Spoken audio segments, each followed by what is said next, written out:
Welcome back, everyone. Today I'm talking about the tools that we use to get our work done. That's a lot of what my channel is about. Talk about Emacs a lot and some other open source tools. And a friend of mine the other day, a friend from my writing group, said, you got to stop writing in Unix because your stories are coming out choppy. I thought that's interesting because I wondered what he meant by that. Of course, he didn't mean Unix. He didn't know the difference between Unix and Emacs because I had showed him Emacs and how I can come in here in org mode and I can just hold down the meta key and I can go up and down and I can move paragraphs around. I can move whole sections around. And he said, in his opinion, that was making my stories choppy because it seemed like when he was reading them or when I would read them to the group, that they were kind of jumping around a little bit. And I thought about that because that was interesting. And he said, write in something normal. So the most normal thing I had, just as a trial, was LibreOffice Writer, the normal, standard Microsoft Word-like word processor. And so I tried writing some stories in there, and it was interesting because it was a fun experiment. I enjoyed remapping some of the LibreOffice keys to mimic Emacs. Like instead of having the up and down arrows, I changed it to Control N and Control P to go up and down lines. And I changed a few of the other keys around. So that was fun. But after I read the product of the experiment, I felt like I hadn't really changed much in terms of the output. And it got me thinking that maybe the tool is not really the thing that determines that. And that seems obvious, of course, afterward. But if my stories were choppy, it was something in my approach. It wasn't the tool. It doesn't matter the text editor or what you're using. So what I did was I ended up just taking some index cards, and before I would sit down in Emacs, I would put out the main beats of the story, kind of lay it out sequentially, kind of like an outline, but something about the index cards and seeing them horizontally and moving things around or changing things, it allowed me to see, okay, I'm setting up an idea here and I'm going to pay it off here later.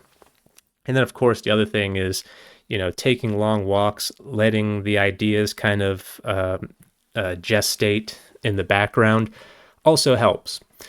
And the tool that you sit down and use, whether it's Emacs or something else, that's just for the last mile. You've already thought about what you're doing and now you're just basically transcribing. And that's what I always feel is the best way to approach writing.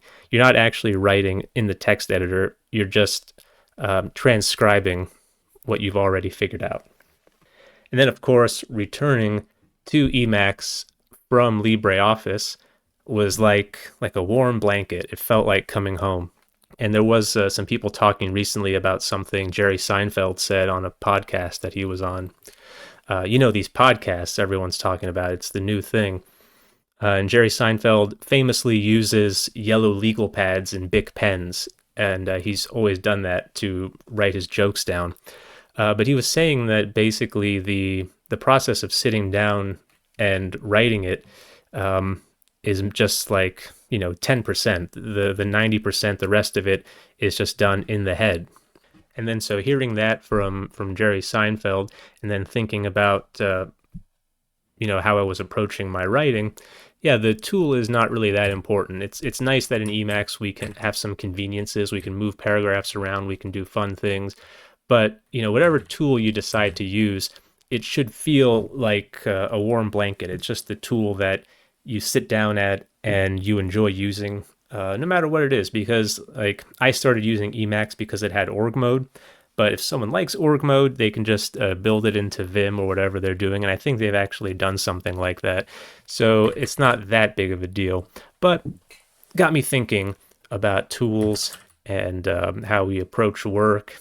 And I think it's an important thing to remember. Though it was kind of nostalgic writing in LibreOffice Writer because it reminded me of when I was a kid sitting down and playing around with Microsoft Word.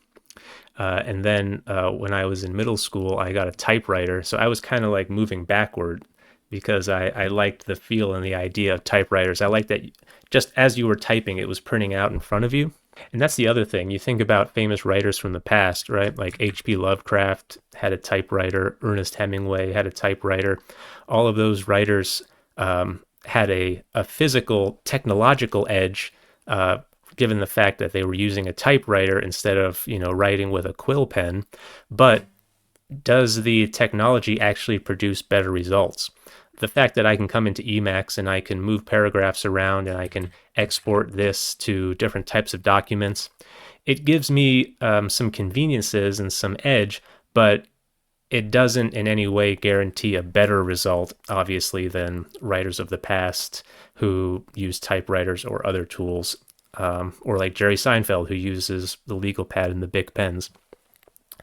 So yeah, something to think about. But that's it. Just a little philosophical video today. I was in a philosophical mood. So there you go. What tools do you like? Leave a comment and tell me. Do you like Emacs? Maybe you do, because if you follow my videos, you probably do. But there you go. That's about it. I'm going to leave the video there. Thank you all for watching, and I'll see you all next time. Like and subscribe. See you, everybody.